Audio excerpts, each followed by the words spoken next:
Palu sedang tidak baik-baik saja. Beberapa waktu lalu, tepatnya pada tanggal 25 April 2025, Palu mengalami perubahan cuaca yang ekstrim, Yang menyebabkan beberapa wilayah di kota Palu mengalami banjir. Apakah ini faktor alam atau ada campur tangan manusia? Hai, perkenalkan nama saya Christian Masakasio dengan NIM F55124066. Nama saya Surya Kusuma Pamungkas dengan NIM F55124062. Perkenalkan, nama saya Salsabila dengan NIM F55124044. Perkenalkan, nama saya Muhammad Syarul dengan NIM F55124050. Kami dari kelompok 9, Prodi Teknik Informatika B, Akan menelusuri apa faktor penyebab banjir di kota Palu dan apa solusi yang dapat kami berikan dari kelompok kami.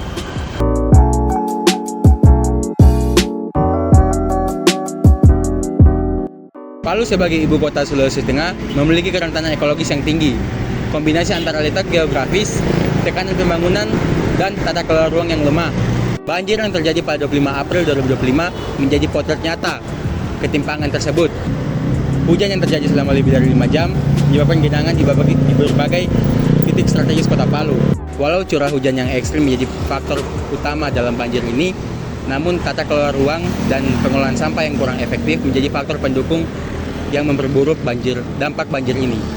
Banjir yang melanda tidak hanya menyebabkan kerusakan fisik seperti tergenangnya rumah warga dan fasilitas umum yang ada, namun banjir yang terjadi dapat menimbulkan dampak berkelanjutan di berbagai sektor seperti aktivitas ekonomi dan penurunan kesehatan masyarakat akibat lingkungan yang tercemar. Kondisi ini menandakan adanya ketidaksesuaian antara tata kelola ruang yang existing dan ekologis wilayah.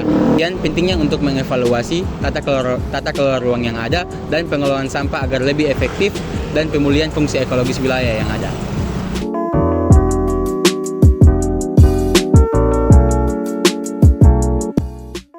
Sekarang kami berada di depan Rumah Sakit Undata, tepatnya di Jalan Trans Sulawesi. Meskipun keadaan sekitar sudah tidak ada banjir, tetapi bisa dilihat pada selokan-selokan tertentu terdapat banyak sampah yang bertumpukan.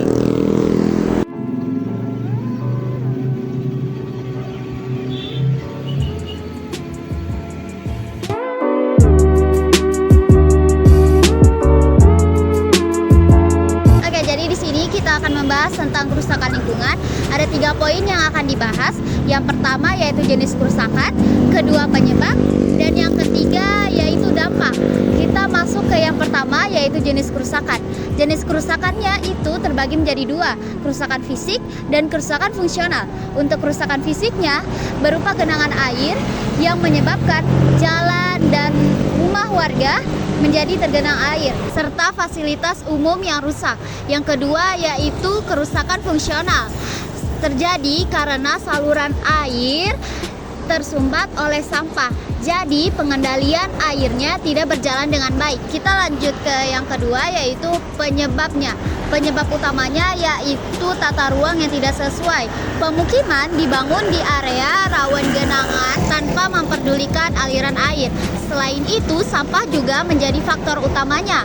Karena sampah yang menumpuk di saluran air itu menjadi airnya tidak berjalan dengan semestinya.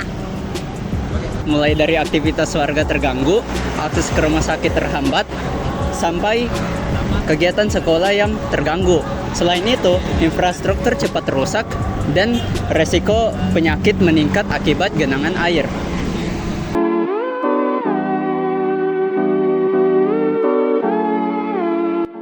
Jadi, ada beberapa solusi untuk mengatasi banjir di kota Palu.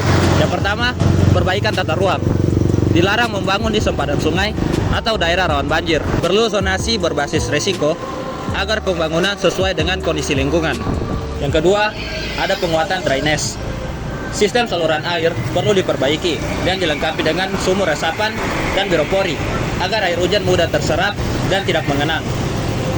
Yang ketiga, edukasi sampah berbasis masyarakat. edukasi dan keterlibatan warga untuk memilah sampah sejak dari rumah sangat penting agar saluran air nantinya tidak tersumbat. Dan yang terakhir, koordinasi dan pengawasan. Pemerintah dan masyarakat harus bekerja sama dalam pengawasan tata ruang dan pengelolaan lingkungan secara menyeluruh dan berkelanjutan.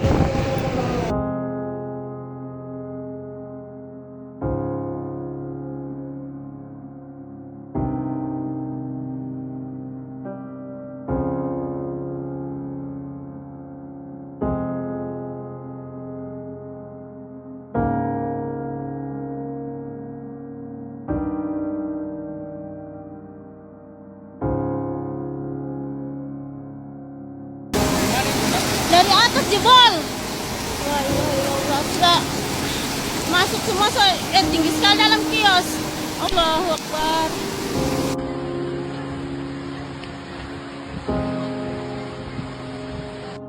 Tuh, depan rumah sakit Undata ngeri. Macet total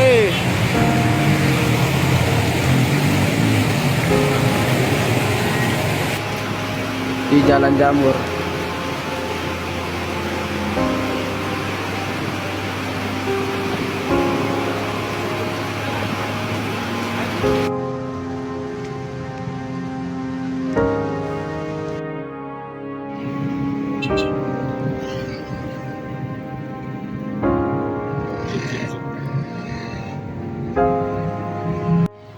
Ini adalah salah satu pengalihan alih fungsi tata ruang ya. Harusnya menjadi saluran air, dialihkan fungsi menjadi pemukiman, sehingga tempat air untuk mengalir itu jadi tersumbat.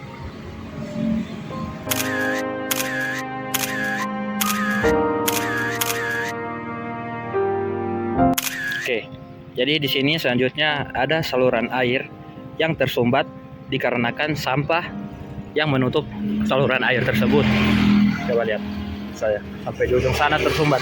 Jadi yang seperti ini yang membuat adalah salah satu faktor terjadinya banjir.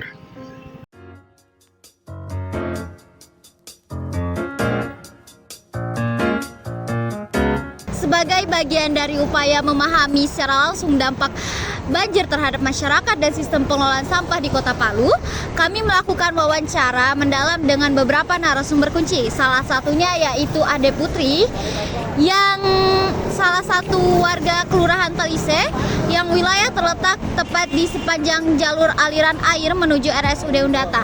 Mari kita langsung wawancarai Ade Putri.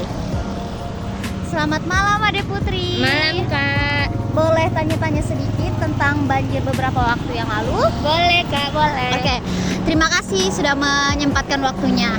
Jadi pertanyaannya, bisa ceritakan sedikit tidak bagaimana kondisi banjir pada tanggal 25 April kemarin? Oh, waktu itu tanggal 25 April itu sekitar jam 2 siang itu, Kak. Hujan deras sekali, baru hujan itu kayak tidak ada mau tanda-tanda berhenti, baru deras sekali, deras sampai gara-gara saking derasnya itu, Kak, air itu tergenang. Baru tidak saya sangka-sangka pas saya keluar, lama itu air sudah tinggi sampai betisnya orang dewasa. Pokoknya semua saya punya kaki itu terendam gara-gara banjir itu. Baru gara-gara banjir bak PC juga toh, Kak, karena kotor. Makanya gitulah kurang lebih penampakannya waktu hujan itu, Kak. Oke. Apa penyebab terparah genangan di wilayah tersebut, Bapak? Ada faktor sampahkah yang ikut memengaruhinya?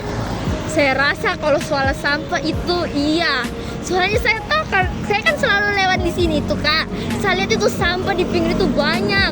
Baru itu masuk-masuk di selokan. Baru saya kayak kotor memang kalau saya lihat-lihat, karena orang kan di sini banyak lewat, apalagi di sini dekat rumah sakit toh, Kak. Jadi banyak orang keluar masuk, makanya orang buang-buang sampah. Baru tuh sampai tuh terbang-terbang berserakan pokoknya, Kak.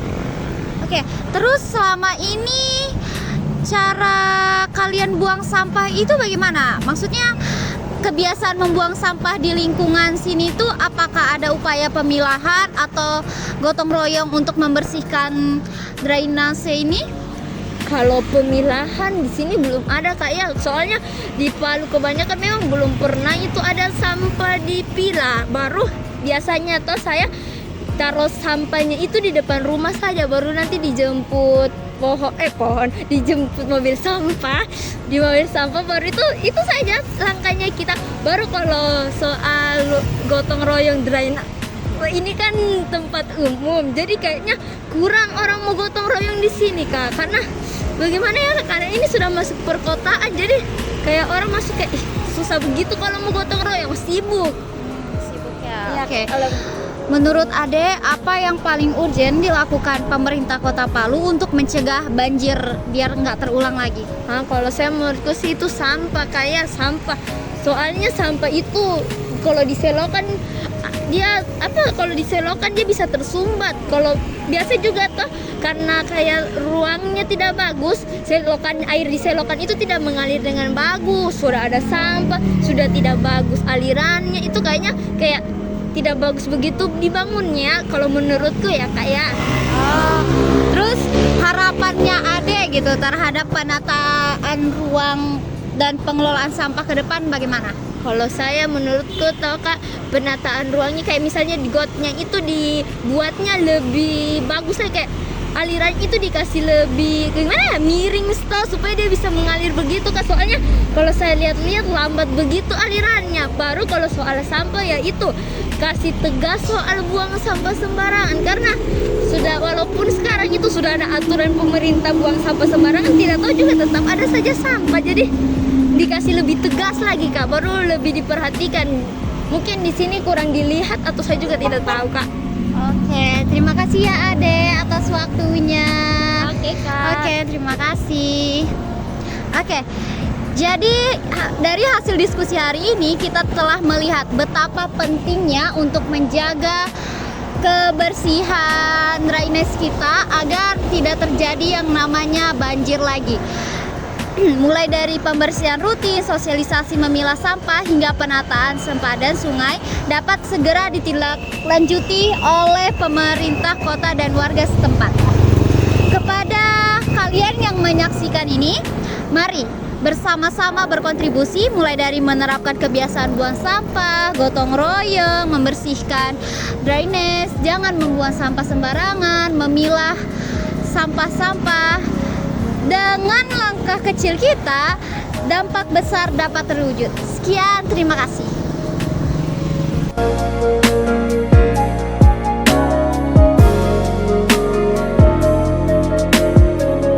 Jadi, dari hasil penelusuran kami dapat disimpulkan bahwa tata letak ruang dan pengelolaan sampah berperan penting dalam memicu dan memperparah bencana banjir yang terjadi di Kota Palu.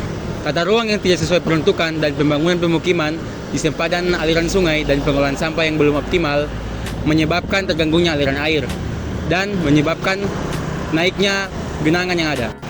Ketidakteraturan tata ruang seperti lemahnya pengawasan penggunaan lahan dan minimnya ruang terbuka hijau turut memperbesar risiko bencana. Hal ini menunjukkan perlunya penataan ruang yang lebih disiplin dan berbasis risiko.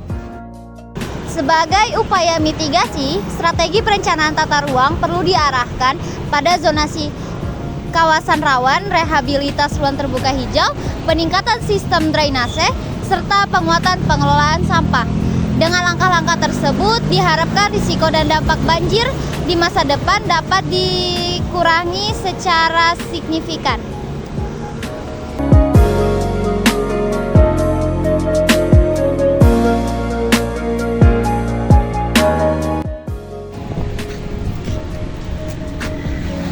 Terima kasih telah menonton video ini sampai selesai. Semoga hasil kajian dari kelompok kami dapat memberikan manfaat bagi orang banyak. Thank you. Paham. 2, 3. Hai.